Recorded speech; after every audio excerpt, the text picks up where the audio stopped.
Baik, kita lanjutkan. Nah, Sokrates sendiri terkenal saat itu sebagai seorang yang memang komitmen etiknya tinggi. Ada beberapa fakta profil etiknya seorang Sokrates. Yang pertama apa? Sokrates ini pemberani. Jadi baik zaman dia kan pernah ikut perang di pasukan perang. Termasuk saat dia menyebarkan ide-ide gagasannya. Dia tidak takut. Diingatkan banyak orang. Sampai ketika terancam hukuman mati pun dia tidak gentar. Dia pemberani ya, bukan nekat. Dia penuh perhitungan. Dia cerdas. Nah ini dia dikenal sebagai seorang heroik yang pemberani. Nah ini profil etiknya yang pertama. Jadi kalau dia menganggap itu benar ya akan dia perjuangkan. Meskipun perjuangannya secara persuasi. Mengajak orang diskusi. Bukan maki-maki orang, menjatuhkan orang. Diajak ngobrol, mungkin kalau sekarang ya diajak ke kafe mana gitu terus ngobrol. Ditanya, dikejar-kejar sampai dia tidak menggurui. Sampai orangnya sadar sendiri ternyata yang salah aku. Ini gayanya Sokrates. Minggu depan kita akan belajar tentang metode itu. Jadi itu profil etiknya dia. Yang kedua, Sokrates sendiri bilang bahwa saya menerima namanya daimonion. Daimonion itu suara ilahiyah. Jadi dia merasa mendapatkan pesan-pesan ilahiyah yang harus disebarkan kemana-mana. Maka jangan heran kalau ada 1-2 orang yang jangan-jangan Sokrates itu nabi. Ya mau jangan-jangan aja, kamu tidak perlu tersinggung. Wong yo nabi itu kan ratusan ribu, kita hanya wajib kenal 25. Berarti ya mungkin saja. Toh yang dia lakukan baik. Isi idenya memang kalau teman-teman nanti cek ya, sangat religius. Bahkan di beberapa tempat agak dogmatis memang. Orang harus begini, ada kebenaran absolut, ada. Itu kan kayak agama. Dia sendiri nanti di banyak pengakuannya ya memang saya semacam dapat suara ilahiyah yang harus saya sampaikan. Istilahnya daimonion. Yang ketiga selain daimonion tadi, dia menganggap dirinya itu seperti saya bilang minggu lalu, gadfly. Lalat yang mengganggu orang. Jadi memang cara dakwahnya dia itu mengusik pikirannya orang. Membuat orang tidak tenang.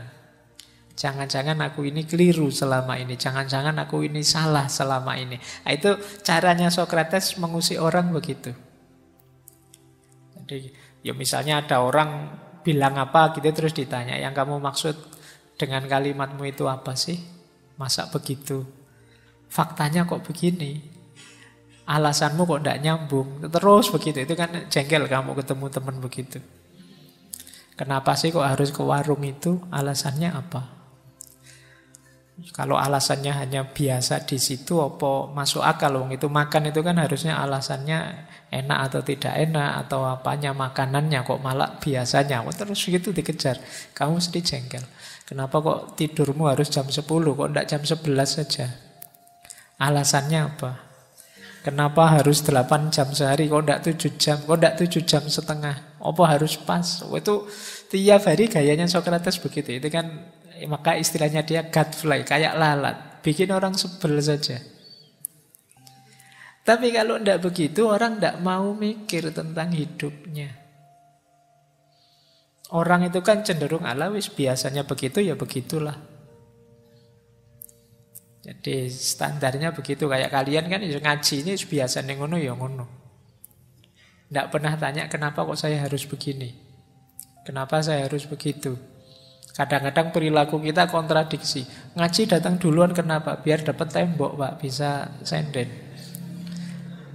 Kalau bisa sinden kenapa? Santai Pak, ya agak ngantuk-ngantuk dikit. Katanya ndak pingin ngantuk.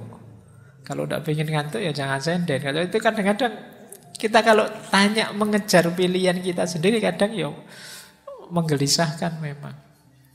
Tapi itu gayanya Sokrates. Jadi itu profil etiknya. Jadi mungkin secara pribadi banyak orang sebel sama dia, ndak suka.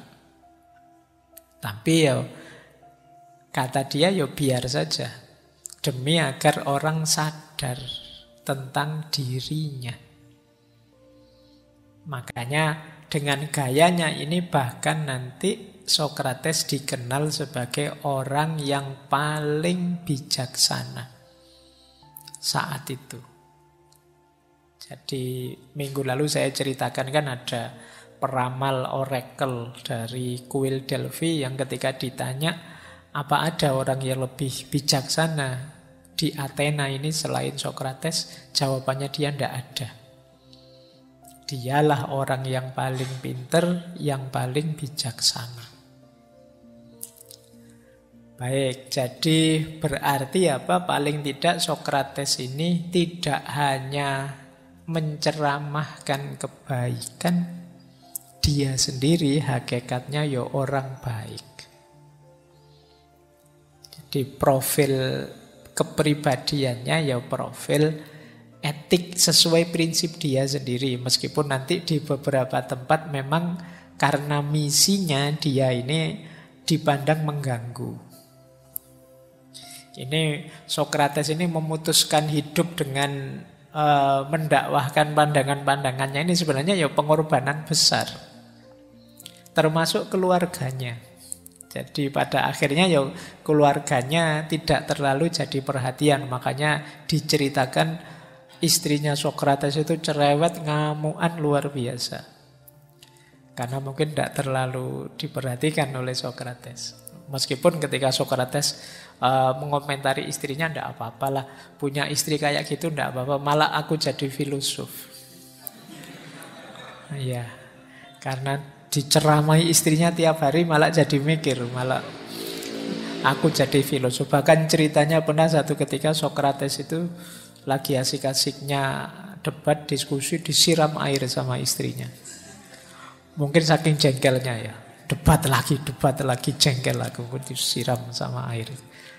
Dan teman-temannya kenal semua bahwa memang istrinya itu agak temperamen, cerewet, suka marah-marah. Tapi meskipun begitu ya anaknya 3. Ya enggak apa-apa, itu kan urusan lain itu.